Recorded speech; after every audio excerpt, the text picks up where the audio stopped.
Zee 24 तास एक पाऊल पुढे।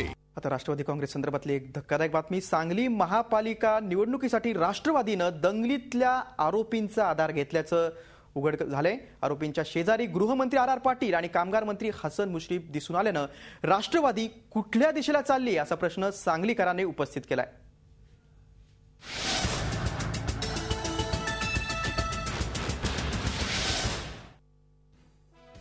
सांगली महापालिकेची निवडणूक अंतिम टप्प्यात आली आहे। यासाठी राष्ट्रवादीकडून दररोज नेता आणून सांगली मिरजेत सभा घेतल्या जात आहेत। राष्ट्रवादीने दिलेले उमेदवार हे गुन्हेगारी स्वरूपाचे आणि गंभीर गुन्हे दाखल असलेले आहेत असे सातत्यानं आरोप होत आहेत। त्यातच आता राष्ट्रवादीनं दंगलीतल्या आरोपींनाही उमेदवारी दिल्यानं दंगलीतला आरोपी मैनुद्दीन बागवान आणि सांगलीत ज्यानंही दंगल पेटवली तो अज्जू पटेल याच्यासह तडीपार आणि गंभीर स्वरूपाचे गुन्हे दाखल असणाऱ्यांना राष्ट्रवादीनं उमेदवारी दिली आहे।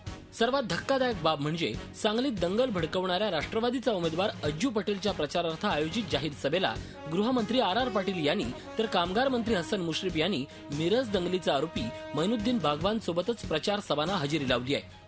विशेष म्हणजे मैनुद्दीन बागवानलाही राष्ट्रवादीनं उमेदवारी दिली आहे, त्यामुळे राष्ट्रवादीवर टीका होती आहे।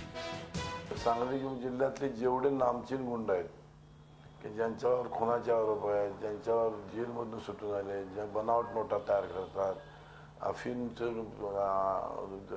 विक्री करणारे अशा आरोपी समोर सभेला असतात आणि त्या दोन्ही गृहमंत्री आजी माझी ती सभा चालवतात। एका बाजूला काही दिवसापूर्वी आराराबांनी राजू गवळी असेल, अन्य काही उमेदवार असतील, मैमुद्दीन बागवान असतील, हे स्टेजवर चढल्यावर ते दुसरीकडे गेले आणि आज त्यांचाच प्रचार गल्लोगल्ली जाऊन आमचे आर करतात।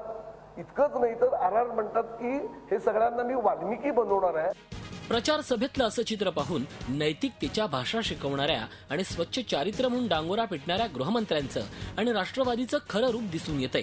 तसंच हे चित्र पाहून राष्ट्रवादी कुठल्या दिशेनं चालली आहे असाही प्रश्न सांगलीकरांना पडलाय। रवींद्र कांबळे, झी मीडिया, सांगली।